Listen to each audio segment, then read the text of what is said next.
N'intambara iri kubera mu burasirazuba bwa Repubulika Iharanira Demokarasi ya Kongo ikomeje kuvugisha benshi, ibitangazamakuru binyuranye ndetse n'imbuga nkoranyambaga nta kindi bandikaho usibye iyi ntambara iri kubera mu burasirazuba bwa Repubulika Iharanira Demokarasi ya Kongo. Ni intambara kuri ubu ngubu byemezwa ko ari iri kuvugwa cyane kurusha n'intambara yo muri Ukraine cyangwa se iri kubera mu burasirazuba bwo hagati cyangwa se Middle East hagati ya Israeli na Gaza. Iyi ntambara rero mu kuvugwaho cyane cyangwa se mu kugenda igarukaho cyane ku mbuga nkoranyambaga, abenshi bayihuza no kuba umutwe witwaje intwaro wa M23 wahanganye na leta ya Repubulika Iharanira Demokarasi ya Kongo ngo waba ufite umugambi noneho wo gushinga leta ya Kivu, ndetse rero bikajyana no kuba abarwanyi ba M23 ku muvuduko udasanzwe mu ntangiriro z'uyu mwaka barahise bigarurira umujyi wa Bukavu na Goma. Ni imijyi ifatwa nk'imirwa mikuru y'ibyo bice byombi, Kivu y'Amajyepfo ndetse na Kivu y'Amajyaruguru. Ariko kandi ngo abakurikiranira hafi ibijyanye n'iyi ntambara ngo babona neza ko M23 kuri ubu ngubu irajwe inshinga ngo no gukomeza kwigwizaho ibice n'ubundi byayifasha gushinga iyo leta ya Kivu. Ariko kandi ngo ni nyuma yo kubona ko amahanga ndetse na Repubulika Iharanira Demokarasi ya Kongo bavumbuye umugambi w'uyu mutwe wa M23, bahisemo ngo kwinjiza Colonel Nanga mu ihuriro rya Alliance Fleuve Congo cyangwa se bashinga iryo huriro ngo mu rwego rwo kugira ngo barangaze amahanga bagaragaza ko berekeje ikinshasa, yaba ubutegetsi bw'ikinshasa ndetse n'ayo mahanga ngo bakomeze kurangara bumva ko M23 ikibarizwa kure. Ni nyuma rero ngo yo gufata ibice byose bifuza muri ubwo burasirazuba bwa Repubulika Iharanira Demokarasi ya Kongo, bashobora kuzahita batangaza ko bahagaritse imirwano, bagahitamo ahubwo gutangiza propaganda ndetse n'inzira zose zatuma bigenga. Igitangazamakuru Al Jazeera nicyo cyagarutse kuri iyi nkuru yose tugiye kuba tugusomera. Ni inkuru banakoze rwose mu buryo bw'amajwi, na muganyo mwasura imbuga zabo nkoranyambaga mukiyumvira, iri mu rurimi rw'icyongereza. Bagaragaza rero umugambi mugari wa AFC M23 Alliance Fleuve Congo mu kuba bashinga igihugu. Banagaragaje impamvu eshatu zigaragaza koko kiyo leta ya Kivu ishoboka, ariko kandi mbere yo kugira ngo binjire mu bijyanye n'iyo leta ya Kivu babanje kugaragaza aho ibi byose byaturutse no kugira ngo bibe bigeze ahangaha, aho noneho bigiye kuba ngombwa ko igihugu cya Kivu gishingwa kubera ko benshi mu bahatuye banzwe n'ubutegetsi bwa Repubulika Iharanira Demokarasi ya Kongo bubashinja ko ari abanyarwanda cyangwa se bo ngo atari abanyekongo nk'abandi. Batangiye rero bagaragaza umuzi naho byose byatangiriye. Reka tudatinze twinjire muri iyi nkuru. N'umunyamakuru watangiye agira ati, let's talk about one of the longest running conflicts in the world. It's happening in the Democratic Republic of Congo, which is here. People also call it the DRC, or sometimes just Congo. But don't confuse it with the Republic of Congo, which is another country next door. The DRC is huge, but we're going to focus on the east of the country, where fighting has been going on for almost 3 decades. Nimureke tuvuge noneho ku ntambara imaze igihe kirekire kandi nini kurusha izindi mu mateka y'isi iri kubera muri Repubulika Iharanira Demokarasi ya Kongo, izwi kandi nka DRC cyangwa se Kongo, ariko kandi ni muyitiranye na Kongo nk'igihugu cy'abaturanyi ni Repubulika ya Kongo. DRC ni igihugu kinini cyane, ariko nanone tugiye kwibanda cyane mu burasirazuba bwacyo ahamaze imyaka 30 habera intambara ihanganishije imitwe yitwaje intwaro myinshi, ahanini rero ikaba ituruka mu bihugu by'abaturanyi n'indi y'imbere mu gihugu. Ibihugu by'abaturanyi nka Uganda, u Rwanda n'u Burundi nabyo byagiye bivugwa ahanini mu kwinjira muri iyi ntambara. Ni umwiryane ugoye cyane kumva, ntabwo ari ibintu byoroshye nk'uko uruhande rumwe cyangwa se urundi izo mpande zaba zihanganye, ariko kandi ni amakimbirane akomeye cyane kandi yakomeje kugaragara hagati ya Kongo n'u Rwanda, kandi nanone ibyo bifitanye isano n'ibi biri ku ubu ngubu. Kugira ngo mwumve neza ibijyanye n'iyi ntambara, ndabanza nibutse ko mu mwaka wa 2025 umutwe ukomeye cyane w'inyeshyamba wa M23 wafashe imijyi nk'uwa Goma na Bukavu. Ni imijyi ifatwa nk'ibirindiro bikuru cyangwa se nk'ibyicaro bikuru bya Kivu y'Amajyepfo na Kivu y'Amajyaruguru. Ishyirahamwe mpuzamahanga n'abandi bakavuga ko M23 ifashwa cyane n'u Rwanda, ndetse ko hari n'abasirikare b'u Rwanda bagera kuri 3,000 n'ibihumbi 4 bari ku butaka bwa Repubulika Iharanira Demokarasi ya Kongo. Gusa u Rwanda rwakomeje guhakana ko ruri muri iyo ntambara, ahubwo rukagaragaza impungenge zarwo z'uko bamwe mu babarizwa muri iyo ntambara bafite umugambi wo kuza guhungabanya umutekano warwo. Ese koko u Rwanda rufite abasirikare muri Repubulika Iharanira Demokarasi ya Kongo?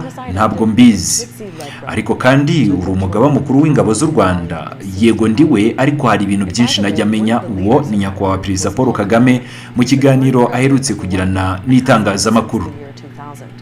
M23 ntiyagarutse yonyine, ahubwo yagarutse ishyigikiwe n'igihugu cy'u Rwanda nk'uko Al Jazeera yakomeje ibitangaza.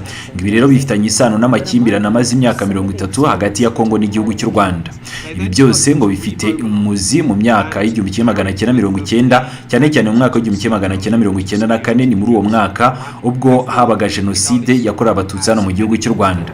Ngo ni mu gihe cy'iminsi 100 gusa habaye jenoside itarigeze ibaho mu mateka y'isi, aho rero abarenga miliyoni bose bishwe mu gihe gito cyane cy'iminsi 100. Ni jenoside yaje guhagarikwa n'inyeshyamba zari ziturutse muri Uganda zirangajwe imbere na Perezida Paul Kagame. Kuri ubu ngubu ngaho rero izo nyeshyamba zahise zifata ubutegetsi.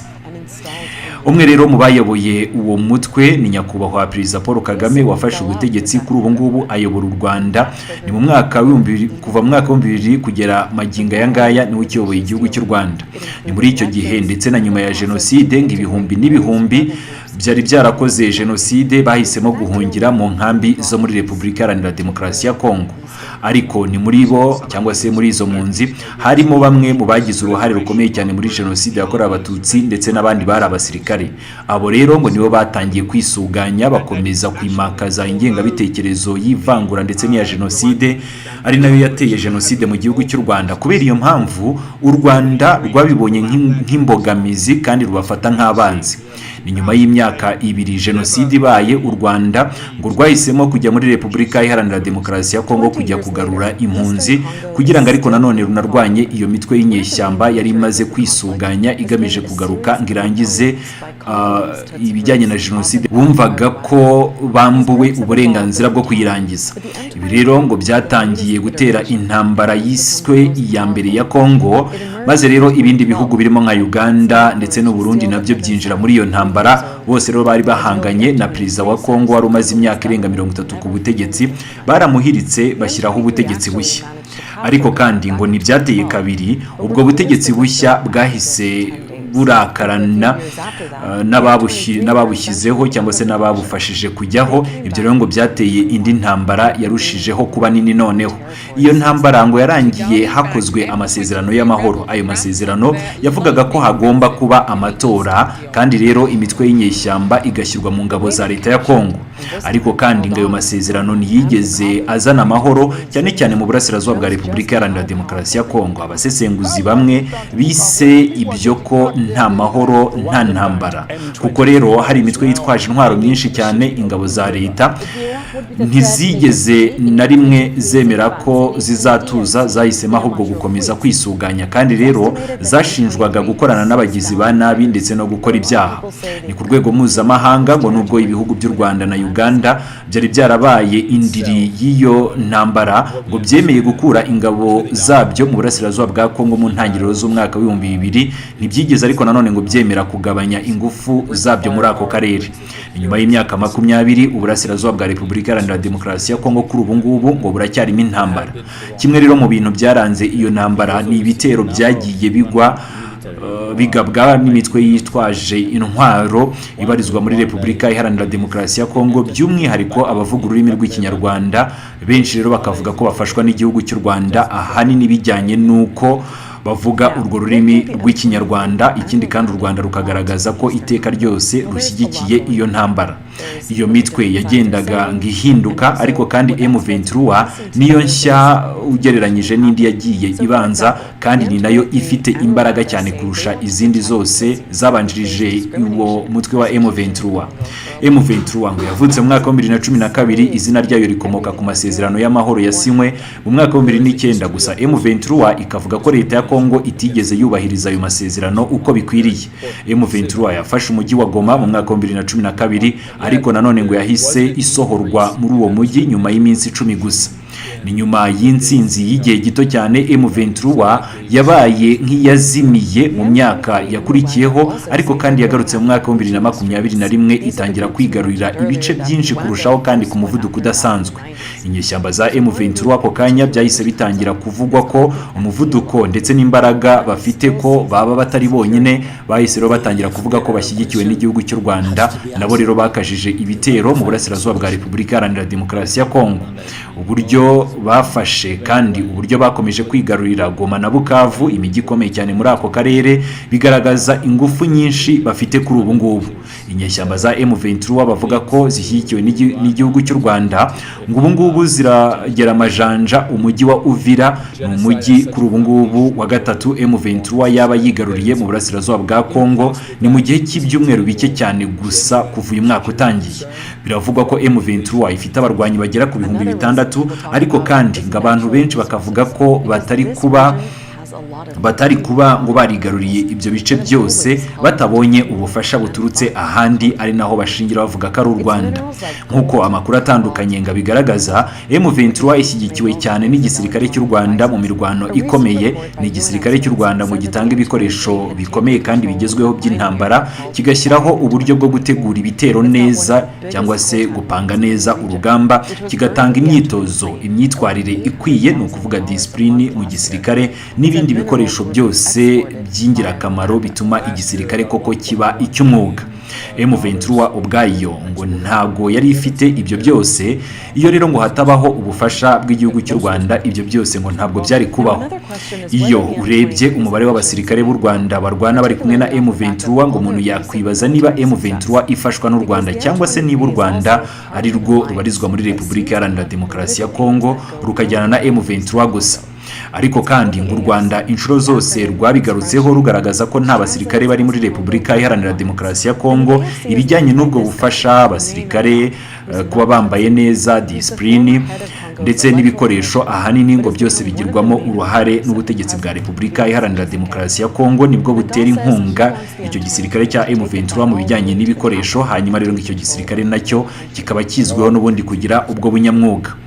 Aha rero ukibaza uti none se M23 n'u Rwanda baba bafatanya mu ntambara yo muri Repubulika Iharanira Demokarasi ya Kongo? Ese niba ari byo koko baba bashaka iki?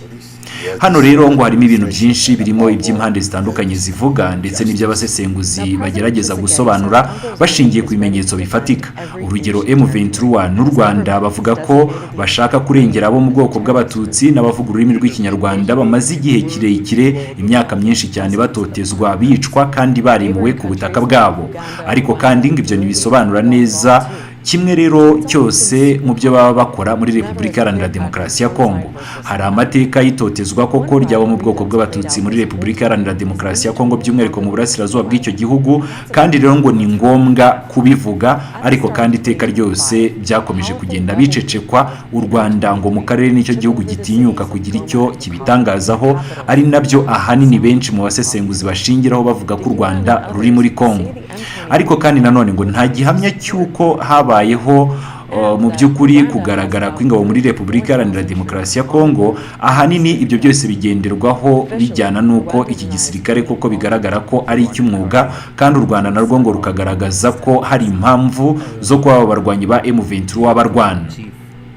Ikindi kandi benshi bagenderaho ngo nuko umutwe wa M23 mu mirwanire yawo ugenda hanini wibanda cyane kuhabarizwa umutwe w'abasize bakoze jenoside mu gihugu cy'u Rwanda. Ibyo nanone ngo bikaba igihamya cy'uko ngo u Rwanda rwaba ruri muri Kongo.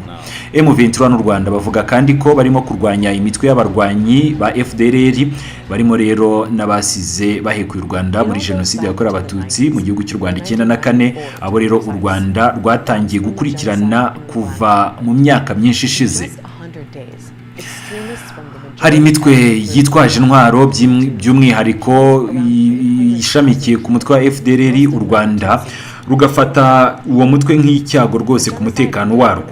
Nubwo rero bikomeza kuvugwa, raporo ya Loni ndetse n'abandi bantu benshi cyane mu karere harimo n'abayobozi b'igihugu cy'u Rwanda ubwabo bagaragaza ko ibyago FDLR yateza igihugu cy'u Rwanda kuri ubu ngubu byafata indi ntera, ahanini bitewe n'uko noneho uyu mutwe wa FDLR urimo gufashwa mu buryo bweruye na Repubulika Iharanira Demokarasi ya Kongo. Ariko kandi ngo amateka y'ubwicanyi ndengakamere bakoreye abo mu bwoko bw'abatutsi mu gihugu cy'u Rwanda ngo afite uruhare rukomeye cyane mu miterere y'iki kibazo. Ibyo bituma rero ngo bigorana gutandukanya impamvu nyazo z'umutekano w'igihugu ndetse no gukoresha iyo ngingo nk'urwitwazo. Aha rero bagarutse ku mpamvu yindi ivugwa cyane ko ari umutungo kamere. Ngo Uburasirazuba bwa Repubulika Iharanira Demokarasi ya Kongo bukungahaye cyane ku mabuye y'agaciro akomeye cyane, kandi ayo mabuye ngo yagiye afasha mu kurwana iyi ntambara mu karere ndetse no gukurura amakimbirane. Aya mabuye ngo arimo zahabu, koruta, kobalte ndetse na kopa. Ayo ngayo akoreshwa mu bikoresho bitandukanye by'ikoranabuhanga kuri ubu ngubu. Raporo iheruka y'impuguke za Loni yagaragaje ko M23 yafashe ahantu hacukurwa amabuye y'agaciro hitwa Rubaya mu mwaka wa 2024. Aha rero ngo ni hamwe mu hacukurwa koruta nyinshi cyane muri aka karere. M23 ngo yabonaga byibura amafaranga agera ku bihumbi 800 buri kwezi umwaka ushize. Iyo raporo ivuga ko ayo mabuye ngo yanyuzwaga mu gihugu cy'u Rwanda mu mwaka wa 2024. ngo u Rwanda rwohereje mu mahanga amabuye y'agaciro afite agaciro ka miliyari 1.1 y'amadolari. Niryo janisha rinini cyane ku bukungu buto bw'igihugu cy'u Rwanda. Ngo kandi rero menshi muri ayo mabuye yakomotse mu Burasirazuba bwa Repubulika Iharanira Demokarasi ya Kongo. Hari indi mpamvu yatumye abantu bibaza niba M23 ifite intego nini cyane kurusha uko byatekerezwaga. M23 iri mu miryango mishya ya politiki kuri ubu ngubu yinjiye muri AFC cyangwa se Alliance Fleuve Congo. Uru ni urugaga rufite intego zijyanye na politiki zirenze Uburasirazuba bwa Repubulika Iharanira Demokarasi ya Kongo. Iyi AFC turimo kubabwira iyobowe na Colonel Nanga, uyahoze ari komisiyo ayoboye komisiyo y'amatora muri Kongo. Ntabwo we abarizwa mu bwoko bw'abatutsi cyangwa se ngo abavuga ururimi rw'ikinyarwanda, ariko nanone yabaye umwe mu batavuga rumwe n'ubutegetsi bwa Perezida Tshisekedi. Uyu Colonel Nanga yavuze ko ashaka ko M23 igera i Kinshasa ku bufatanye nawe bigafata ubutegetsi bwose bw'igihugu bakabukuraho, bakazana impinduramatwara, bagashyiraho ubutegetsi bugendera ku mategeko. Perezida Tshisekedi yavuze ko ingabo za Kongo ziteguye kurinda igihugu cyose. Leta ye yamaze kwita M23 umutwe w'iterabwoba. Ubu turi gukora rwose igitero gikomeye kandi twiteguye neza ko aba barwanyi bashyigikiwe n'igihugu cy'u Rwanda nibagera hano rwose mu marembo ya Kinshasa bose tuzabafata tubate muri yombi, niko bamwe mu bayobozi bo muri Kongo batangaje. Ariko kandi ku butaka nta bimenyetso bifatika bigaragaza ko Kongo koko ishoboye uru rugamba nk'uko igenda ibyigamba, kubera ko inshuro nyinshi abasirikare bayo bagenda bakubitwa inshuro. Hari amakuru avuga ko abasirikare b'igisirikare cya Kongo FARDC barimo kwishyira mu maboko y'abanzi cyangwa se guhungira mu gihugu cy'u Rwanda. Benshi bakavuga ko ingabo za Kongo ndetse na leta ubwayo ngo baba bakomeje kugenda bagaragaza intege nke ku rugamba. Ariko kandi zimwe muri izo nkambi bagiye bahungiramo kuri ubu ngubu zakomeje kugenda zisenywa. Abandi bari mu gihugu cy'u Rwanda nibo bagifite amahoro, abandi bagiye muri izo nkambi cyangwa se n'ahandi M23 yagiye basangayo ikabata muri yombi ikabajyana ngo mu myitozo yabo.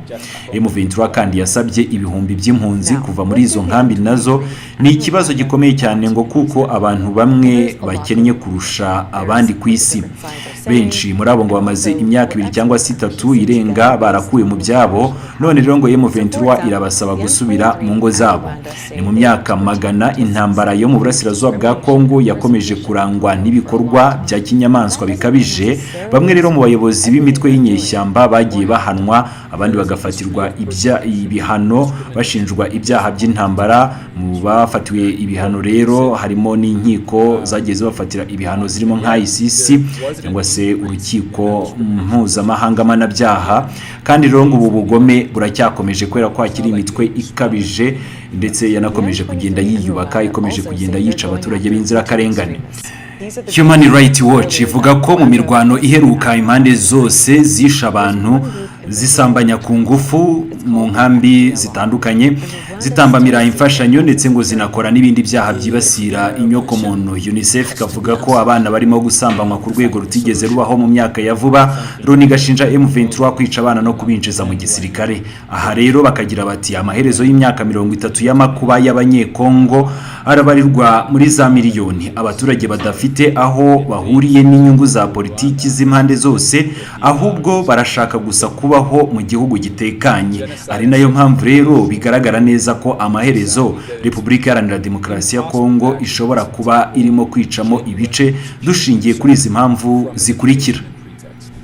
Iki gitangazamakuru cya Al Jazeera mu gukomeza kugaragaza izo mpamvu gishingiraho cyatangiye muri rusange kigaruka ku bijyanye nuko M23 igenzura ibice byo mu burasirazuba bwa Repubulika Iharanira Demokarasi ya Kongo kandi byinshi. Bati umutwe wa M23 ukomeje kwigarurira ibice bikomeye byo muri Kivu ya ruguru na Kivu y'amajyepfo. Ni nyuma yo kwigarurira Goma na Bukavu, ubu M23 iri kwerekeza muri Uvira, igice cya nyuma gisigaye, ubundi bigasa naho noneho irimo kugenzura Kivu y'amajyepfo yose. Abasirikare ba Repubulika Iharanira Demokarasi ya Kongo kuri ubu ngubu ngo ntabwo bagishoboye kuburizamo ibikorwa bya M23. Bamwe rero ngo bashyikiriza M23 ibikoresho byabo nabo ubwabo, abandi bagahitamo kwambuka umupaka bagahungira mu gihugu cy'u Rwanda no mu Burundi. Ngibi bikaba byerekana ko igisirikare cya Repubulika Iharanira Demokarasi ya Kongo cyacitse intege mu buryo bwa burundu muri iyi ntambara iri kubera mu burasirazuba bwa Repubulika Iharanira Demokarasi ya Kongo. Ibyongera imbaraga abaturage mu rwego rwo gukunda uyu mutwe wa M23. Si ibyo gusa rero bigaragaza ko Repubulika ya Kivu iri hafi, ahubwo ngo banareba ku bukungu bwa Kivu ndetse niba buhagije kugira ngo koko babe bashinga igihugu ubwabo. Intara ya Kivu ngo ifite umutungo kamere waba uri mu butaka ndetse no hejuru. Bafite koruta zikoreshwa mu bikoresho by'ikoranabuhanga, zahabu, cobalt, tin ndetse n'andi mabuye menshi. Ibindi bikoresho by'agaciro bikoreshwa ku rwego mpuzamahanga byose bigaragara cyangwa se biboneka muri Kivu y'amajyepfo na Kivu y'amajyaruguru. Kandi rero ngo raporo za Loni zigaragaza ko M23 ifite uburenganzira ku birombe hafi ya byose, harimo n'ibya Rubaya, aho rero ngo bagenzura amabuye y'agaciro anabinjiriza akayabo. Ubwo ngubwo ngo mu mwaka wa 2024 aya mabuye y'agaciro ngo yinjije miliyari 1.1 yavuye muri Repubulika Iharanira Demokarasi ya Kongo, kandi n'umutwe wa M23 winjiza arenga 800 ku kwezi. Ibi rero ngo bivuze ko Kivu ishobora kuba yakwigira kandi ikaba yabona ubwigenge kubera ko ifite umutungo kamere, kandi bakaba bafite n'umutungo koko washobora kubafasha mu gutunga abaturage no gushyiraho ingamba zatuma koko icyo gihugu kibaho mu bijyanye n'umutungo kamere. Leta ya Repubulika Iharanira Demokarasi ya Kongo nayo ubwayo ngo yakomeje kugaragaza intege no gutsindwa. Perezida Tshisekedi ngo yakomeje kuvuga ko igisirikare cye cyiteguye guhangana na M23 ndetse kigashyira M23 ku rutonde rw'iterabwoba, ariko ngo ku rugamba Repubulika Iharanira Demokarasi ya Kongo yakomeje gutsindwa, ingabo zikava ku rugamba abandi bakahashirira. Ibyo rero ngo byatumye noneho Perezida Tshisekedi abona neza ko yatangiye gutsindwa, atangira no gushyiraho ingamba zituma iki gihugu cya Kivu cyangwa se leta ya Kivu byakongera umuvuduko wo kuba cyavuka. Urugero ngo ni nko gufunga amabanke, ibyashobora kuba byatera abaturage kurakarira ubutegetsi buriho bagakunda izo nyeshyamba zababohoye. Ibyo kandi nanone byo gufunga banke n'ibindi bikorwa remezo ku ruhande rwa Repubulika Iharanira Demokarasi ya Kongo ngo byasunikira abaturage kwigenga, bagasaba ko hashyirwaho indi leta yatuma bongera kubona ibyo byose babujijwe na leta iri ku butegetsi. Niyo mpamvu rero ngo abasesenguzi bibaza bati ese Repubulika Iharanira Demokarasi ya Kongo yaba irimo gucikamo ibice burundu? Alliance Fleuve Congo ni ihuriro kuri ubu ngubu rivuga ko riharanira uburenganzira bw'abanyekongo bose, ariko kandi ngo abasesenguzi basanga ngo uyu nguyu ari umugambi wa Alliance Fleuve Congo gukomeza kurangaza amahanga ngo kugira ngo adakomeza kwibanda cyane kuri uyu mutwe. Ikindi kandi n'ubutegetsi bw'Kinshasa n'ayo mahanga bajya babona ko bakiri kure cyane kubera ko intambara ikiri mu burasirazuba, nabo rero ngo bakomeze gufata ibice byose bakeneye mu rwego rwo kugira ngo bashinge icyo gihugu cya Kivu. Ibi rero nanone bagakomeza babishingiraho bagaragaza ko ihuriro rya Alliance Fleuve Congo nta bushobozi ryabona bwo kugera i Kinshasa, ngo kubera ko imiryango mpuzamahanga n'ibihugu bitandukanye babahagarika bataragera no muri 1/2, na cyane ko ko ari igihugu kinini cyane, ariko nabo ngo mu rwego rwo kugira ngo bahitemo gukomeza kurangaza amahanga bavuze ko barajwe inshinga no kujya Kinshasa gukuraho ubutegetsi ari ukugira ngo ahubwo babanze bikwizeho ibice mu gihe isi yose ikirangaye, ubundi nyuma yo kubona ibice byose bifuza bazahite batangaza ko Repubulika ya Kivu ivutse cyangwa se bavuge ko bashaka kwigenga nk'uko bijya bigenda mu bihugu bya none. Corneille Nangaa wahoze ayobora komisiyo y'amatora ya Repubulika Iharanira Demokarasi ya Kongo niwe kuri ubu ngubu uyoboye iyo mpinduramatwara. M23 n'indi mitwe yitwaje intwaro yose ibarizwa muri Alliance Fleuve Congo. Corneille Nangaa yatangaje ku mugaragaro avuga ko igisubizo cy'amahoro kigomba kuva mu kwishyira ukizana ko abaturage ba Repubulika Iharanira Demokarasi ya Kongo ahakunze kugaragaza ko abashaka kuvuga Kivu nubwo ateruranga bivuge ku mugaragaro, ahubwo nyuma agahindukira akavuga ko berekeje Kinshasa kujya gukuraho ubutegetsi ndetse n'ibindi byose bibangamiye abaturage ba Repubulika Iharanira Demokarasi ya Kongo, byose kandi ngakabivuga mu rwego rwo kugira ngo akomeze kurangaza amahanga. Ubwigenge bwa Kivu rero ngo bwaba bushoboka hashingiwe ku mateka y'akarere ndetse no ku mikorere ya M23, ngo hari impamvu eshatu zigaragaza ko Kivu ishobora koko kuba yakwigenga. Impamvu ya mbere ngo ni ubushobozi bwa M23 mu bya gisirikare, yafashe imijyi minini n'ibice bitandukanye itsinda FRDC, ibyo kandi bigatanga amahirwe ko abaturage babona neza ko uyu mutwe wabarindira umutekano, bityo bakaba bafasha M23 kwigaragambya ndetse no gutangiza izo mpinduramatwara zasiga biyomoye kuri Repubulika Iharanira Demokarasi ya Kongo. Ingingo ya kabiri ngo hari ubukungu bwifashije kandi buhagije. Kivu ngo ni igice kinini gifite kandi umutungo kamere uhagije, ibyatuma rero n'ubundi barushaho kugira ibyo bifuza byose mu bijyanye na ekonomi ngo bashinge igihugu cyabo koko. Hari inkunga yava mu bihugu by'amahanga, aha bavuze igihugu cy'u Rwanda ngo ko gifite inyungu mu burasirazuba bwa Repubulika Iharanira Demokarasi ya Kongo, kandi ngo kikaba cyarafashije abarwanyi ba M23, ibyatuma rero n'ubundi iki gihugu gikomeza kubafasha kugera ku bwigenge. Hanyuma rero kino gitangazamakuru mu gusoza iyi nkuru cyasoje kigira kiti reka twibaze ibi bibazo bitatu kandi dukomeze kubikurikiranira hafi. Ese M23 izatangaza ko Kivu yabaye igihugu gishya? Ese Repubulika Iharanira Demokarasi ya Kongo ishobora kwisuganya igakuraho M23 kandi ikayisubiza inyuma ikayisibanganya n'iyo migambi ya Kivu igahagarikwa? Ese amahanga yo yakemerera M23 ko iyo leta ya Kivu ishingwa? Reka ngibi tubitega amaso, tuzakomeza gukurikirana ibivugwa mu bitangazamakuru.